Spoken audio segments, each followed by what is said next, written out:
Whistle గుర్తే కదా, whistle గుర్తే.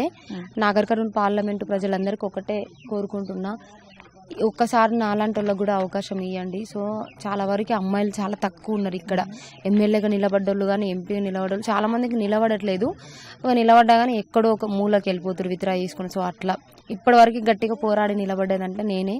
సో నాకు సపోర్ట్ చేస్తే నన్ను నమ్మి ఓట్లేసిన ప్రజలందరికీ నేను మంచి చేస్తా నమ్మకంతో. నాకు వచ్చేసిన గుర్తు విజిల్. ఎమ్మెల్యే అప్పుడు ఇదే వచ్చింది, ఎంపీకి కూడా ఇదే వచ్చింది. సో మీ అమూల్యమైన ఓటు విజిల్ గుర్తుకేసి నన్ను గెలిపిస్తారని నేను ఆశిస్తున్నా. శిరీష, ప్రచారం ఇప్పుడు ఎట్లా అనిపిస్తుంది? అంతకుముందు మనము అంటే ఎమ్మెల్యేగా ఉన్నప్పుడు ప్రచారం వేరుండే. అవును, ఇప్పుడు ఎండలు కూడా బాగున్నాయి. అవును, ఇక బాగా కొంచెం ఇబ్బంది అనిపిస్తుంది. ఎందుకంటే ఎండలు ఎక్కువ ఉండడం వల్ల ఎండబడ కుడుతుంది తొందరగా. నిన్న నుంచే స్టార్ట్ అయింది కదా, ఇక ముందు ముందు ఎట్లుంటుందో చూడాలి. ఇంకా ఓకే, ఇప్పుడు ఇంకా అంతకుముందు జనాదరణ బాగుండే కదా శిరీష మనకి. ఇప్పుడు దాదాపు అప్పుడైతే మనం అన్కౌంటబుల్ అని చెప్పుకోవాలి కానీ ఎవరైనా వచ్చినా కూడా. అవును, ఇప్పుడు లేరు కదా, మరి ఎట్లా అనిపిస్తుంది? ఎండలు కాబట్టి రావడానికి ఇబ్బంది పడుతున్నారు. అదొకటి.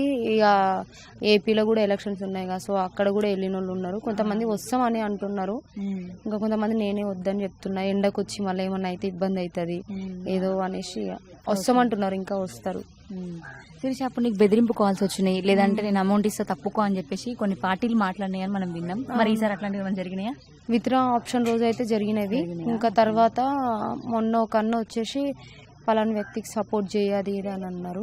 ఇక లేదన్నా మేము నిలబడ్డాం, ఓడిపోయినా గెలిచినా ఎన్ని ఓట్లన్నా రాని, గట్టిగా నిలబడ్డదని పేరన్నా ఉంటుంది కదా, మేమైతే సపోర్ట్ చేయమన్నా ఏమన్నా అనుకున్నాను అయితే చెప్పినాం. నిన్న కాక మొన్న వచ్చిన్నారు. ఓకే శిరీష, ఇంతవరకు మేనిఫెస్టో నువ్వు మొన్న చెప్తానన్నావు కదా, ఒక 2 పాయింట్స్ అన్న మేనిఫెస్టో చెప్తే అందరూ వెయిట్ చేస్తారు అసలు నీ మేనిఫెస్టో కోసం. ఆ మేనిఫెస్టో ఏంటి అని కామెంట్స్ అన్నీ అవే వస్తున్నాయి మాకు.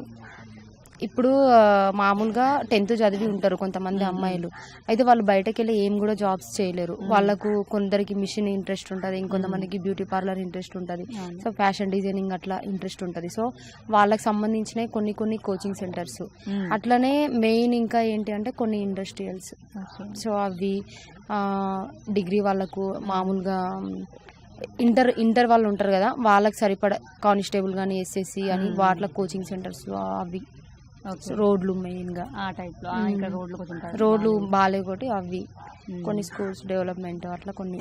ఓకే, సో ఇప్పటి వరకు మేనిఫెస్టో ఏంది అని అడిగారు కదా, ఇప్పుడు చెప్పింది అనమాట. సో ఇంకోటి శిరీష, ఇప్పుడు బీజేపీ ఇప్పుడు ఆస్కారంలోకి వచ్చేది అయితే మోస్ట్లీ బీజేపీ అని చాలా మంది అనుకుంటున్నారు.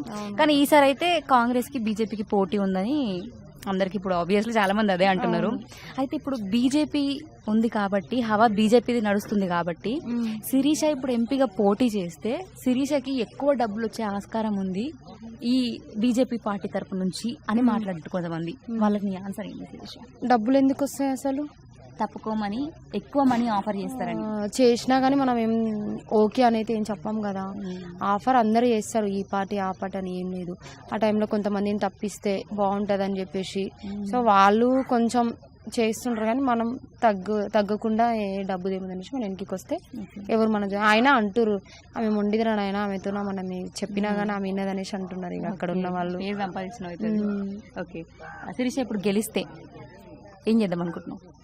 మామూలుగా చెప్పినా కదా మేనిఫెస్టో, సో అవే చేద్దాం అనుకుంటున్నాం. అవన్నీ ఇంప్లిమెంట్ ఖచ్చితంగా చేస్తాం. ఓకే, ఇప్పుడు ఇన్ని నియోజకవర్గాలు కదా మీ దగ్గర. అవును, దాదాపు ఎన్ని ఓట్లు వచ్చే ఆస్కారం ఉందంటే చెప్పలేము ఎన్ని అని, ఎప్పుడు ఎట్లుంటుందో చెప్పలేము కదా. 5,000+ వచ్చినాయి అనుకుంటాం ఇన్ని రావాలని చెప్పి, కానీ చెప్పలేము కదా ఎప్పుడు ఎన్ని వస్తావో ఎప్పుడు ఎట్లుంటుందో. అదొకటి. ఎమ్మెల్యే ఎలక్షన్స్ అంటే ఫుల్ హవా ఉంటుంది.